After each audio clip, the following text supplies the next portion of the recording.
समय का ज्ञान में आने का आपका स्वागत है। जानिए केदारनाथ यात्रा 2024 की जानकारी भारत के सबसे पवित्र तीर्थों में से एक है।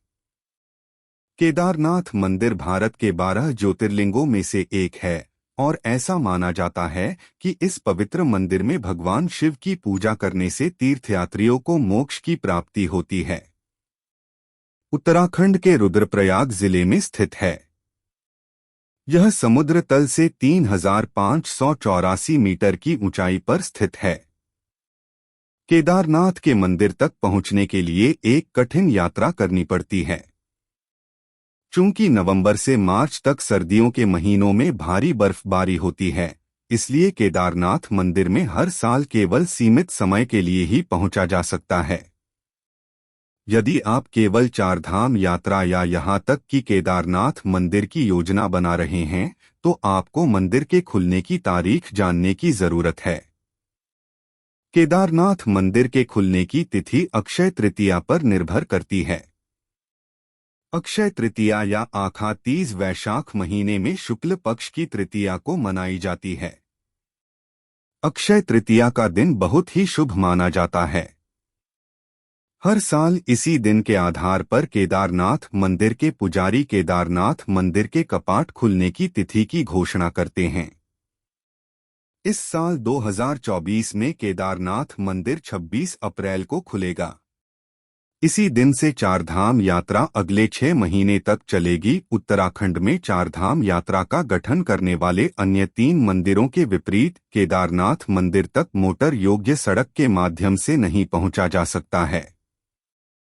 केदारनाथ के मंदिर तक पहुंचने के लिए 16 किलोमीटर की कठिन यात्रा करनी पड़ती है। तीर्थयात्री केदारनाथ मंदिर तक पहुंचने के 2 रास्ते हैं। या तो ट्रेक करें। यदि आप सड़क मार्ग से केदारनाथ यात्रा कर रहे हैं तो आप पोनी पालकी भी बुक कर सकते हैं, या फाटा हेलीपैड से उपलब्ध हेलीकॉप्टर सेवा का विकल्प चुनें। देश भर से तीर्थयात्री हर साल इस पवित्र यात्रा को अंजाम देते हैं। उत्तराखंड के बाहर से यात्रा करने वालों के लिए दिल्ली आधार के रूप में कार्य करता है, जहां से वे केदारनाथ पहुंचने के लिए ऋषिकेश से रुद्रप्रयाग की यात्रा करते हैं। केदारनाथ की यात्रा सही मायने में हरिद्वार या ऋषिकेश से आरंभ होती है। हरिद्वार देश के सभी बड़े और प्रमुख शहरों से रेल द्वारा जुड़ा हुआ है। हरिद्वार तक आप ट्रेन से आ सकते हैं। यहां से आगे जाने के लिए आप चाहे तो टैक्सी बुक कर सकते हैं या बस से भी जा सकते हैं। केदारनाथ मंदिर में दर्शन करने का समय और पूजा का क्रम। केदारनाथ मंदिर के कपाट रोजाना प्रातः 7 बजे खुलते हैं। सुबह शिवलिंग को स्नान कराकर घी से अभिषेक किया जाता है। फिर दियों और मंत्र जाप के साथ आरती की जाती है। तीर्थयात्री आरती में शामिल होने और दर्शन करने के लिए सुबह गर्भगृह में प्रवेश कर सकते हैं। दोपहर 1 से 2 बजे तक एक विशेष पूजा होती है, जिसके बाद मंदिर के पट विश्राम के लिए बंद कर दिए जाते हैं। शाम 5 बजे मंदिर के कपाट एक बार फिर दर्शनार्थियों के लिए खोल दिए जाते हैं। शाम 7:30 बजे से 8:30 बजे तक एक विशेष आरती होती है, जिसके दौरान भगवान शिव की 5 मुखी प्रतिमा का विधिवत श्रृंगार किया जाता है। भक्तगण केवल दूर से इसका दर्शन ही कर सकते हैं। रात्रि 8:30 बजे मंदिर के कपाट दर्शन के लिए बंद कर दिए जाते हैं। भगवान शिव की पूजा के क्रम में प्रातः पूजन, महाभिषेक पूजा, अभिषेक, लघु रुद्राभिषेक, षोडशोपचार पूजा, अष्टोपचार पूजा, संपूर्ण आरती, पांडव पूजा, गणेश पूजा, श्री भैरव पूजा, पार्वती जी पूजा, शिव सहस्रनाम आदि प्रमुख रात्रि 8:30 बजे मंदिर के कपाट दर्शन के लिए बंद कर दिए जाते हैं।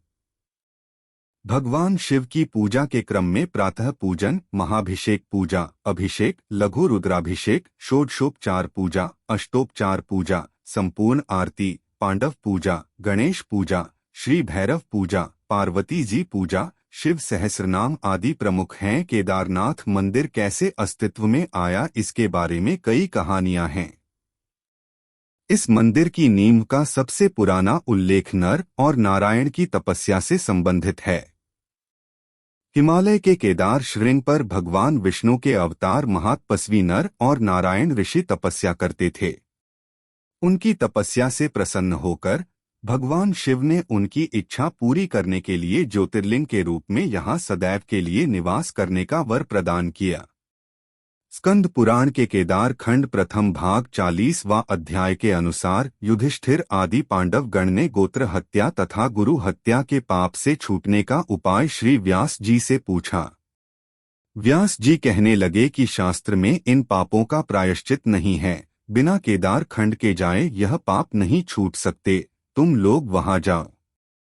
निवास करने से सब पाप नष्ट हो जाते हैं तथा वहां मृत्यु होने से मनुष्य शिव रूप हो जाता है, यही महापथ है। शास्त्रों के अनुसार यह माना जाता है कि कुरुक्षेत्र के महान युद्ध के बाद, जिसे महाभारत भी कहा जाता है, पांडवों ने भगवान शिव से अपने परिजनों की हत्या के पाप के लिए क्षमा मांगी। बनारस में भगवान शिव नहीं मिलने के बाद पांडवों ने सर्वशक्तिमान की तलाश में हिमालय की यात्रा की, लेकिन भगवान क्रोधित थे और पांडवों को उनके परिजनों की हत्या के पाप के लिए माफ नहीं करना चाहते थे। इसलिए उन्होंने पांडव भाइयों से छिपने के लिए काशी छोड़ एक बैल का रूप धारण किया और गढ़वाल क्षेत्र में हिमालय में घूमते रहे। अंततः जब पांडवों ने उसे पहचान लिया तो उसने धरती में गोता लगाया, लेकिन किसी तरह भीम ने उसका कुबड़ पकड़ लिया। बैल के अन्य अंग अन्य स्थानों पर दिखाई दिए। केदारनाथ में कुबड़, मध्य महेश्वर में नाभि, तुंगनाथ में भुजाएं, रुद्रनाथ में मुख और कल्पेश्वर में बाल। इन स्थानों को मिलाकर पंच केदार कहा जाता है। ऐसा माना जाता है कि मूल केदारनाथ मंदिर पांडवों द्वारा बनाया गया था, जहां कुबड़ दिखाई दिया था। वर्तमान केदारनाथ मंदिर आदि शंकराचार्य द्वारा बनाया गया था, जिन्हें इस प्राचीन मंदिर की महिमा को बहाल करने का श्रेय दिया जाता है। यहाँ तक कि अगर आप गर्मी के महीनों में यात्रा कर रहे हैं तो गर्म कपड़े, जैकेट, थर्मोकोट, इनरवियर, रेनकोट, ऊनी मोजे आदि पैक करें, क्योंकि सूर्यास्त के बाद तापमान बहुत जल्दी नीचे चला जाता है। इसके अलावा टोपी, धूप का चश्मा और सनस्क्रीन लोशन भी साथ रखें, क्योंकि सूर्य की किरणें दिन के समय बहुत कठोर हो सकती हैं। जब आप केदारनाथ की यात्रा कर रहे होते हैं तो वॉकिंग पोल और टॉर्च भी काम आता है। धन्यवाद। चैनल को सब्सक्राइब करना ना भूले।